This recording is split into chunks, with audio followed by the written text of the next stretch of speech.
welcome back to Weekly Gaming News Show 10. This is episode 123 for the week ending Saturday, October 20th, 2018. Sony says they have fixed the PlayStation 4 messaging bug. While the fix gets your PlayStation up quicker than previously, it is more of a workaround. Sony's UK Ask PlayStation account tweeted the workaround. They noted that the message is no longer bricking PlayStations, just sending it into a crash loop. They instruct those affected to use the PlayStation mobile app to delete the offended message and then boot your console into safe mode and select option 5. This will restore the console without the timely and sometimes costly factory reset.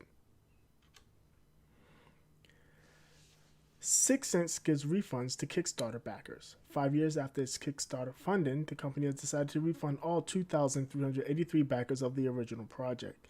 The decision comes as Sixsense pivots to producing hardware for enterprise and healthcare applications. They have not ruled out a consumer product, indicating that it would hinge on the growth of the VR market and demand for more precise controls. Ubisoft cancels Assassin's Creed Odyssey live event.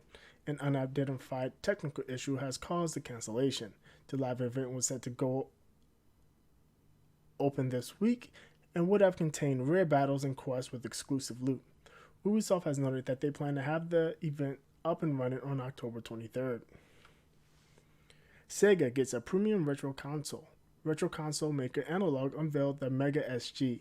The Mega SG is compatible with nearly all pre-Saturn systems, including the Master System, Sega Genesis, and Game Gear, amongst others. The Mega SG was shipped in 4 variants, 3 based on the primary regions the Mega Drive Sega Genesis was available, and 1 in white.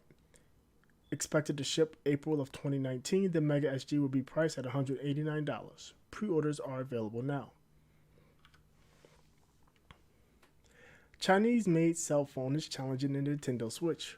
Huawei, during the announcement of their latest phones, pulled a Steve Jobs with one more thing.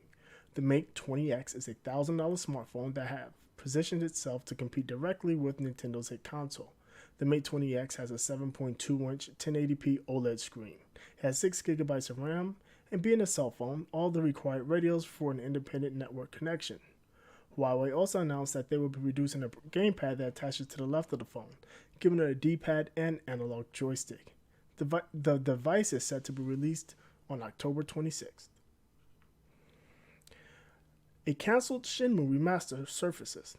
Digital Foundry unearthed that the team had been working on a remaster of the original game. The remake would have included drastically improved graphics, including higher resolution textures, updated lighting effects, and realistic reflections. Digital Foundry reported that the remakes were dropped in 2017 in favor of the basic remasters we recently got. Ubisoft picks a new CFO. Ubisoft announced that current Chief Financial Officer Elaine Martinez will be retiring at the end of 2018. They announced that current Chief Financial Planning Officer Frédéric Dugois would take his place. Martinez will work with Dugois until the end of the year to ensure a smooth transition. PUBG game mode has been pulled. Set to launch this week, PUBG's event mode Platoon has been delayed indefinitely. The mode was set to be a 50-on-50 battle with 5 teams of 10 pitted against each other. The event was canceled due to a critical error, and PUBG Corp noted that Platoon mode would not be available next week, but will make it into the game sometime in the future. Discord storefront gets a wider release. Initially opened in a controlled beta, Discord has launched its store to open beta. The Discord store launched with several 90-day exclusives and an updated Nitro service. Additionally, Discord allows users to launch games from other services such as Steam, GOG, etc. directly from Discord. Rockstar Red Dead Redemption 2 crunch controversy is in full blast. In an interview with author Harold Goldberg, Rockstar Games co-founder Dan Houser disclosed that some of the development team had worked 100-hour weeks in 2018 to ensure the game was finished on time. This isn't the first time that such work weeks were talked about at Rockstar, as back in 2010, the same type of crunch was being talked about on the production of the first Red Dead Redemption game. Since the initial story, many stories have come out defending Rockstar and stating that the overtime was not mandatory and not all employees were subject to such long hours.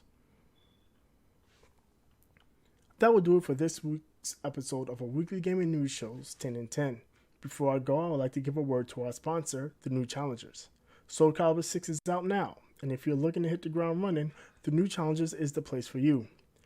Providing one-on-one training, replay critiques, fight nights, tournaments, and more, the New Challengers will have you on the express train to the top of the leaderboards. Also supporting games like Street Fighter V, Tekken 7, Dragon Ball FighterZ, and the upcoming Super Smash Bros. Ultimate, the New Challengers has something for every fight game fan. Head over to www.newchallenger.gg for more information and to sign up. Finally,